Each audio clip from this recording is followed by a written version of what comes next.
Hello everyone, welcome back to channel. उम्मीद है कि हम सब बढ़िया हो गए भाई।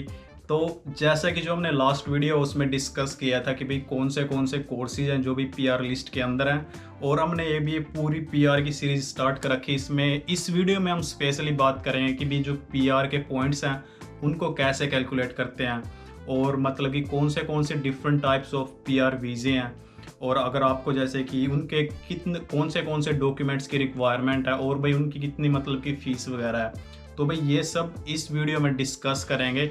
अगर जैसे आप पॉइंट सिस्टम से पीआर अप्लाई करने जा रहे हो, या फिर अगर आपके इनफ पॉइंट्स नहीं है, तो उसके अलावा और कौन सा तरीका भाई जैसे पीआर वगैरह डालने का, तो ये सब इस वीडियो में डिस्कस करेंगे। भाई वीडियो थोड़ी सी लेंथी हो जाएगी, तो मेक श्योर वीडियो ना भी एंड तक देखो, क्योंकि इसमें काफ़ी क्वालिटी इन्फॉर्मेशन मिलेगी यार। पूरे का पूरा स्टेप बाय स्टेप डिस्कस करेंगे जो भी ऑस्ट्रेलिया का पीआर सिस्टम है, उसकी स्टेप बाय स्टेप क्या प्रोसेस है। So make sure watch the video till the end.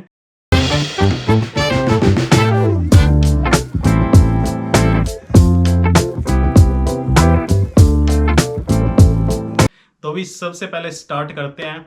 तो जो भी फर्स्ट पॉइंट है, आपको भाई ये चेक करना होता है कि भी आपके कितने पॉइंट्स हैं, अगर आपको मतलब कि पीआर वगैरह डालनी है। ठीक है, तो इसका एक सिंपल सा तरीका भाई, इसके लिए भी मुझे आपको अपनी जो कंप्यूटर स्क्रीन है उसके ऊपर लेकर जाना पड़ेगा, और उसके ऊपर डिस्कस करेंगे। उसके ऊपर देखेंगे कि कौन सा कैलकुलेटर है भाई जो मतलब कि इनको पीआर पॉइंट्स को कैलकुलेट करता है। So let's go. ऑस्ट्रेलिया के जो पीआर के पॉइंट्स हैं उनको कैलकुलेट करने के लिए आपको भाई जो गूगल है उस पर जाके आप सिर्फ ये लिखना है, ऑस्ट्रेलिया पीआर पॉइंट्स कैलकुलेटर। ठीक है, 2022। और उसमें जो सबसे पहले लिंक आएगा भाई इस पर क्लिक कर देना। ये इनकी ऑफिशियल वेबसाइट है जो इमिग्रेशन है, ठीक है, उसकी ऑफिशियल वेबसाइट है ये homeaffairs.gov.au। तो ये आपको भाई पॉइंट्स कैलकुलेटर मिल जाएगा। इसमें मैं बताऊंगा कि आपको पॉइंट्स कैसे कैलकुलेट करने हैं, और ये भी जो डिफरेंट टाइप्स ऑफ वीज़े हैं वो हैं, इनके बारे में हम डिस्कस करेंगे कि ये कौन से वीज़े हैं और इनके पॉइंट्स को कैसे कैलकुलेट करते हैं। जो सबसे फर्स्ट जो पीआर वीज़ा है भाई उसको हम कैलकुलेट करेंगे अभी, वो अभी जैसे कि सब क्लास 189, ये भी पीआर वीज़ा है परमानेंट रेजिडेंसी का। और जो भी स्किल नॉमिनेटेड वीज़ा है सब क्लास 190, ये भी परमानेंट रेजिडेंसी का, ये भी पीआर वीज़ा है। और जो 491 वीज़ा है ये भी स्किल्ड वर्क रीजनल वीज़ा है, ये प्रोविजनल वीज़ा है भाई। ठीक है, इसके 3 साल के बाद आपको परमानेंट रेजिडेंसी है वो ग्रांट होती है, ये आपको प्रोविजनल वीज़ा मिलता है पहले। तो इसकी थोड़ी सी कंडीशन है, उसको भी डिस्कस करेंगे कि क्या कंडीशन है। तो अभी हम भाई जो पॉइंट्स कैलकुलेट करेंगे वो कैलकुलेट करेंगे स्किल इंडिपेंडेंट वीज़ा जो 189 है, उसके पॉइंट्स कैलकुलेट करेंगे। ये भी परमानेंट रेजिडेंसी का वीज़ा है, इसमें आपको भाई कोई स्पॉन्सर वगैरह की ज़रूरत नहीं है। अगर आपके पास आपके पॉइंट्स कंप्लीट हैं और आपको नॉमिनेशन या इनविटेशन वगैरह मिल जाए, ठीक है, तो उसके बाद आप इसको अप्लाई कर सकते हैं। तो अभी जो सबसे पहले आपको आपके एज के पॉइंट्स हैं वो इसमें ऐड करने होते हैं। तो भाई अपनी एज है जैसे कि, अगर आपकी एज है जैसे कि 18 to 25 तो आप ये सिलेक्ट करोगे। अगर आपकी है जैसे कि 25 to 33 तो आप ये सिलेक्ट करोगे। तो अपनी एज अभी जैसे कि 26, तो 25 से 33 के बीच में हमने ये सिलेक्ट कर ली। नेक्स्ट अभी इंग्लिश लैंग्वेज रिक्वायरमेंट। ठीक है, अगर आपकी कॉम्पिटेंट यानी कि अगर आपके 6 इंच है तो आप कॉम्पिटेंट सेलेक्ट करोगे। अगर प्रोफिशिएंट इंग्लिश मीन्स अगर आपके 7 इंच है तो आप भाई प्रोफिशिएंट इंग्लिश सेलेक्ट करोगे आपके आइल्स या आपके पीटीई के अंदर। अगर आपके भाई जैसे कि 8 इंच वगैरह हैं पीटीई के अंदर या फिर आइल्स के अंदर तो आप सुपीरियर इंग्लिश सेलेक्ट करोगे। ठीक है, तो हमने कर लिया भाई सुपीरियर इंग्लिश, क्योंकि अपने यहाँ 8 इंच भाई पीटी के अंदर। तो ओवरसीज यहाँ पे अभी जो नेक्स्ट हुआ भी जैसे कि स्किल्ड एम्प्लॉयमेंट एक्सपीरियंस, अगर जैसे कि आपका ओवरसीज के अंदर कुछ एक्सपीरियंस है तो आप ये सिलेक्ट करोगे। ठीक है, तो अपना कोई भी एक्सपीरियंस नहीं है तो लेस देन 3 ईयर्स। तो ऑस्ट्रेलियन स्किल्ड एम्प्लॉयमेंट, अगर आपके पास जो ऑस्ट्रेलिया के अंदर वो एक्सपीरियंस आपको वो सिलेक्ट करना है, तो अपना भी जैसे कि at least 1 but less than 3 years. ठीक है, आप इसको सिलेक्ट कर लेंगे। और जो नेक्स्ट है भाई वो है एजुकेशन क्वालिफिकेशन, आपको अपनी जो एजुकेशन कंप्लीट करी है, ठीक है, तो वो सिलेक्ट करनी है। तो इसमें अगर आपने पीएचडी वगैरह कर रखी है, ठीक है, तो आप ये सिलेक्ट कर सकते हो। अगर आपके पास बैचलर डिग्री वगैरह तो ये, तो अपना भी जैसे कि diploma and trade qualification from Australian education institute, तो अपने ये कर लिया सिलेक्ट। ठीक है, Australian study requirement, do have at least 1 degree diploma trade qualification from Australian education institute, yes, इसको सिलेक्ट। इसके आपको 5 पॉइंट्स और मिलेंगे भाई। और उसके बाद do you have a master degree by research और डॉक्टरेट डिग्री, अगर आपके पास मास्टर डिग्री बाय रिसर्च है, अगर अपने पास इसमें से कुछ नहीं है भाई तो आप यहाँ पे सिलेक्ट करेंगे नो। ठीक, जो नेक्स्ट है वो अभी आपका क्रीडेंशियल कम्युनिटी लैंग्वेज, जो भी मैंने नाटी के बता रखा था नहीं भी, आप पूछते हो भी नाटी का क्या सीन है, तो यहाँ पे भाई उसका सीन है। आपको अगर आपके पास नाटी का सर्टिफिकेट, अगर आपने नाटी का कोर्स कर रखा है, ये national accreditation authority for translator, तो आपके इसके 5 पॉइंट्स एक्स्ट्रा मिलते हैं भाई। तो हमारे पास है तो हमने भाई यहाँ पे यस कर दिया, ठीक है। नेक्स्ट अभी स्टडी इन रीजनल ऑस्ट्रेलिया, ठीक है। तो ये अभी जैसे इंपॉर्टेंट पार्ट जो मैं आपको बोलता हूँ कि भाई आपको make sure you study in regional area. तो अगर जैसे हमने पर्थ से अपनी स्टडी कर रखी, ठीक है, तो हम यहाँ बोलेंगे यस। तो यहाँ पे हमें भाई जो 5 एक्स्ट्रा पॉइंट्स है वो मिल जाएंगे यहाँ पे, अगर हमने स्टडी कर रखी है रीजनल एरिया के अंदर से। The next is the partner skill, अगर आपके साथ भी पार्टनर वगैरह, ठीक है, तो वो सिलेक्ट कर लेंगे, but we are going to select. तो यहाँ पे भाई चक्कर है जो सिंगल है, ठीक है, अगर आपके सिंगल सेलेक्ट करते हो, if you are a single then you get extra point, ठीक है। अगर आपके साथ आपका पार्टनर वगैरह है तो उसकी स्किल असेसमेंट वगैरह की ज़रूरत होगी भी, ठीक है, उसकी इंग्लिश रिक्वायरमेंट की भी ज़रूरत होगी, जैसे अगर कॉम्पिटेंट इंग्लिश, तब जाके आपको उसके पॉइंट्स मिलेंगे। अगर आप सिंगल हो तो आपको भी एक्स्ट्रा पॉइंट मिलते हैं यहाँ पे, ठीक है। तो हमने ये सिलेक्ट कर लिया। प्रोफेशनल ईयर इन ऑस्ट्रेलिया, तो हमने कोई भी प्रोफेशनल ईयर नहीं किया। अगर आप करते हो तो आपको भाई यहाँ पे 5 एक्स्ट्रा पॉइंट्स मिलते हैं, ठीक है। तो ये भी अपनी जो पॉइंट्स की समरी है वो रेडी होगी। तो हमारे जो टोटल पॉइंट्स हैं वो हैं भाई जैसे कि 90, which is enough I think. अगर आप शेफ़ वगैरह के लिए अप्लाई कर रहे हो जैसे कि हॉस्पिटैलिटी वगैरह में, तो दैट्स इनफ। लेकिन डिफरेंट ऑक्यूपेशन के भाई जो कट ऑफ पॉइंट्स है वो डिफरेंट है, ठीक है। आईटी के डिफरेंट है, अकाउंटेंट के डिफरेंट है, उनके जो इन्विटेशन वगैरह आते हैं वो डिफरेंट, उनकी जो कट ऑफ है वो डिफरेंट जाती है भाई। तो इसमें मैं आपको एक बार पॉइंट्स वगैरह बता दूं, जैसे एज के अपने 30, ठीक है। जब मैंने अप्लाई किया था उस टाइम मेरी 25 से कम थी, तो मेरे जो यहाँ पे पॉइंट्स है वो 25 ऐड हुए थे, ठीक है। अगर आप अप्लाई करता हूँ तो अब होंगे भाई जैसे कि 30 वगैरह, लेकिन अब तो अप्लाई करने की जरूरत नहीं है, वैसे बता रहा हूँ मैं आपको ये। तो अपनी जैसे कि 25 से 33 के बीच में है तो आपके यहाँ पे 30 पॉइंट्स मिलते हैं भाई। अगर इंग्लिश लैंग्वेज के आपके अगर 6 ईच हैं तो आपको भाई कोई पॉइंट्स नहीं मिलेंगे। अगर 7 ईच हैं तो आपको 10 पॉइंट्स मिलते हैं, और भाई अगर आपके 8 ईच हैं तो आपको यहाँ पे 20 पॉइंट्स मिलते हैं, ठीक। तो अगर आपका वर्क एक्सपीरियंस इन ऑस्ट्रेलिया, आपके उसके 5 पॉइंट्स मिले हैं। जो आपने क्वालिफिकेशन कर रखी है जैसे कि बैचलर वगैरह या फिर ट्रेड क्वालिफिकेशन, तो आपको उसके भाई 10 पॉइंट्स मिलते हैं। जो आपकी स्टडी रिक्वायरमेंट, अगर आपने डिप्लोमा या डिग्री वगैरह करता है, ठीक है, तो आपके उसके 5 पॉइंट्स उसके हैं भाई। जो आपके नाटी या 5 पॉइंट्स उसके हैं, आपने स्टडी रीजनल से किया तो 5 उसके हैं। और भी आपके जो सिंगल के पॉइंट्स है 10 आपके उसके हैं भाई। तो तभी जाके हुए ये भी जैसे कि 90 पॉइंट्स, ठीक। अगर आप भाई 189 अप्लाई करते हो तो आपके जो पॉइंट्स हैं यहाँ पे वो हुए जैसे कि 90। अगर भाई आप 190 वीज़ा, वो ये हमने चेक किए थे 189 के लिए, अगर हम जैसे कि 190 के लिए सिलेक्ट करेंगे तो आपको भाई जो स्टेट है वो स्पॉन्सर करेगी, तो आपके यहाँ पे 5 एक्स्ट्रा पॉइंट्स और ऐड हो जाएंगे, ठीक है। तो आपके जो 190 के यहाँ पे पॉइंट्स होंगे भाई वो होंगे जैसे कि 95, अगर मैं सारी की सारी डिटेल्स है वो दोबारा ऐड करूँ। और भाई अगर आप 491 के लिए अप्लाई करोगे तो भाई 419 के लिए आपको जो स्टेट है वो भाई आपको 15 पॉइंट्स एक्स्ट्रा देती है, क्योंकि भाई एक वर्क रीजनल वीज़ा है। अगर आप रीजनल एरिया के अंदर रह रहे हो और आपको भाई 491 अप्लाई करना है तो आपको स्टेट है जो वो 15 पॉइंट्स एक्स्ट्रा देती है। तो इसमें अगर आपके जैसे कि 90 पॉइंट्स हैं तो उसमें आप 15 पॉइंट्स और ऐड कर सको, सो 105 पॉइंट्स हो जाएंगे अगर आप 491 वीज़ा वो अप्लाई करते हो। तो भाई ये सारा सीन है, जो पॉइंट्स है ये बता दिया मैंने आपको भी कैसे कैलकुलेट करने।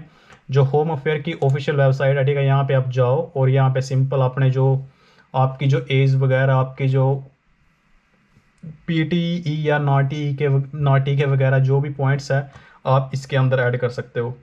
गाइस, जब आपने भी ये कैलकुलेट कर लिया कि आपके मतलब कि कितने पॉइंट्स वगैरह हैं, तो मैं आपको बता दूं जो आपको भी मतलब कि मिनिमम पॉइंट्स चाहिए कोई वीजे को इनविटेशन को डालने के लिए भी, वो चाहिए आपको भी एटलीस्ट 65। ये मतलब कि इनका बेंचमार्क है कि एटलीस्ट आपके पास 65 पॉइंट्स होने चाहिए। अगर आप जैसे कि अप्लाई करते हो 189 जो भी स्किल इंडिपेंडेंट वीज़ा, या फिर 190 जो स्किल नॉमिनेटेड वीज़ा, या फिर आप 491 जो मतलब कि प्रोविजनल पीआर वीज़ा है, अगर आप ये वीज़ा अप्लाई करते हो तो आपको भाई जो मिनिमम पॉइंट्स चाहिए वो एटलीस्ट 65 पॉइंट्स चाहिए।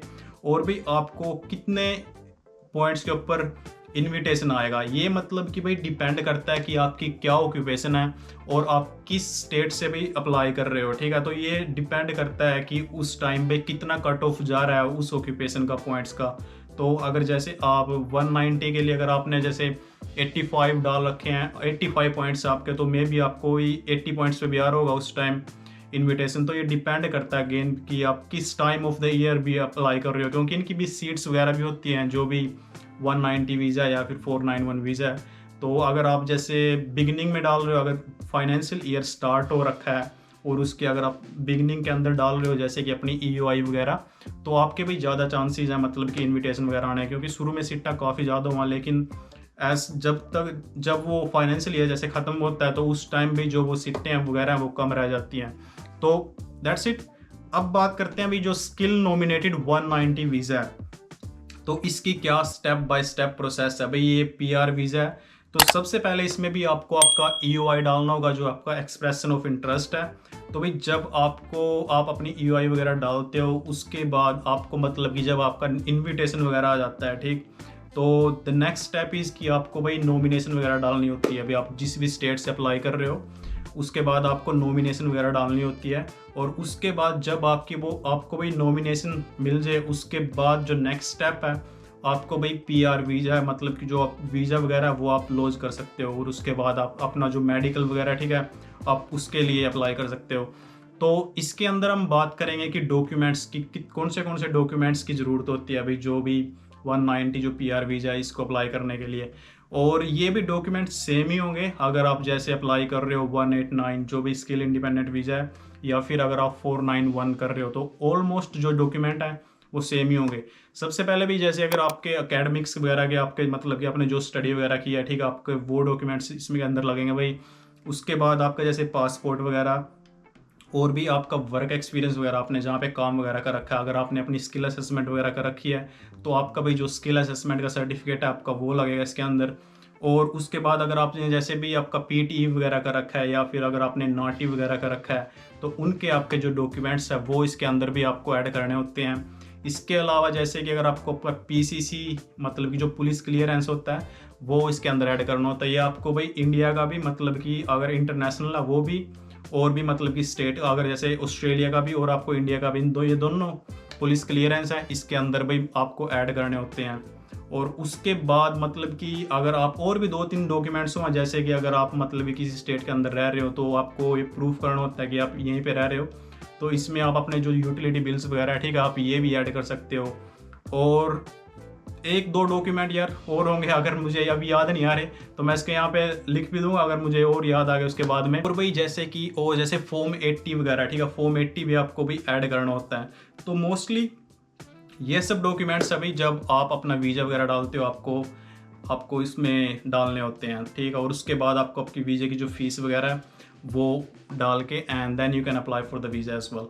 तो भाई ये सारा पॉइंट बेस्ड सिस्टम, अगर आप जैसे पॉइंट बेस्ड से PR वगैरह अप्लाई करते हो जैसे 189 या 190, तो उसकी प्रोसेस ये रहेगी, ठीक। अगर भाई जैसे द नेक्स्ट की अगर भाई जैसे आपके पॉइंट्स वगैरह वो कंप्लीट नहीं हो रहे, अगर जैसे आपके इनफ पॉइंट नहीं आपके 189 के या फिर 190 के, अगर आपको लग रहा है कि भाई कट ऑफ बहुत ज़्यादा जा रही, मतलब कि अगर इन्विटेशन वगैरह आ ही नहीं रहे, तो यार उस केस में क्या करना होगा भाई, आपको मेक श्योर कि आपके पास स्किल हो। स्किल इज़ बहुत वेरी इंपॉर्टेंट अगेन यहाँ पे भी।